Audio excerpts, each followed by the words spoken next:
কথা সাহিত্য থেকে পড়ে ফেললাম কিছু গল্প, বেশ ভালো লাগলো পড়ে, তো সেগুলোই শেয়ার করে নেব আজকে।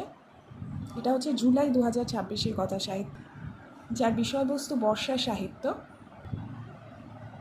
প্রচ্ছদ কাহিনীতে পবিত্র সরকার লিখেছেন আমার প্রিয় বর্ষায় রবীন্দ্রসঙ্গীত। এখানে রবীন্দ্রসঙ্গীত নিয়ে ওনার কিছু স্মৃতি উঠে এসছে, ওনার কিছু অনুভূতি উঠে এসছে। বঙ্গ সাহিত্য আরণ্যক, পদ্মা নদীর মাঝি, রূপসী বাংলা, এই সমস্ত সাহিত্যের ব্যাপারে উনি বলেছেন। এখানে সিনেমার কথা উঠে এসছে, শঙ্কর ঘোষ লিখেছেন গল্পের বৃষ্টি বড় পর্দা জুড়ে, বিভিন্ন সিনেমার প্রসঙ্গ উঠে এসছে। পথের পাঁচালী বৃষ্টি, বিভূতিভূষণ বন্দ্যোপাধ্যায়। এখানে বৃষ্টির একটা জায়গা উঠে এসছে যেখানে অপু আর দুর্গার একটা সুন্দর সম্পর্কের জায়গা দেখানো হয়েছে। দুর্গা কীভাবে অপুকে প্রোটেক্ট করে চলেছে, অপু তার ছোট ভাই, এবং ভাই আর বোনের যে একটা সুন্দর মিষ্টি সম্পর্ক, সেটা এখানে উঠে এসছে। বৃষ্টি থামার পরে সুস্মিতা নাথ, এটা ভীষণ সুন্দর একটা গল্প।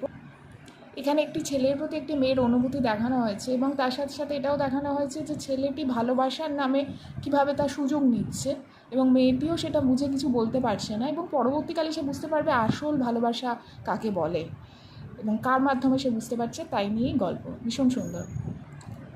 মোগরা মধুজা বন্দ্যোপাধ্যায়, এই গল্পটাও ভীষণ সুন্দর। এখানে একটি মেয়ের চাকরি হঠাৎ করেই চলে যাবে, যে চাকরির ওপর সে ভরসা করে কাটাতো, কিন্তু চলে যাওয়ার পরে সে আস্তে আস্তে অনুভব করতে পারবে যে চাকরির জন্য সে কত কিছু ছোট ছোট জিনিস হারিয়ে ফেলছিল, সেগুলোকে এবার সে উপভোগ করার কথা ভাববে, সেই সিদ্ধান্ত নেবে যে তার জীবনে যতই কষ্ট হোক, সেটা তো বাস্তব, সেটা এমনিও ছিল, পরেও থাকবে, কিন্তু সেই ছোট ছোট জিনিসগুলোকে আর মিস করবে না।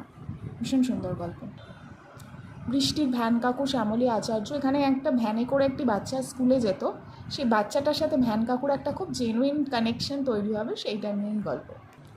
যে বৃষ্টি হয়নি মৌসুমী বন্দ্যোপাধ্যায়, এখানে দুটো বন্ধুর মধ্যে একটা সম্পর্ক দেখানো হবে, এবং সেই আর এক বন্ধুর যার সাথে বিয়ে হয়েছে, তার সাথে এই বন্ধুর কী সম্পর্ক ছিল, সেই নিয়ে একটা গল্প।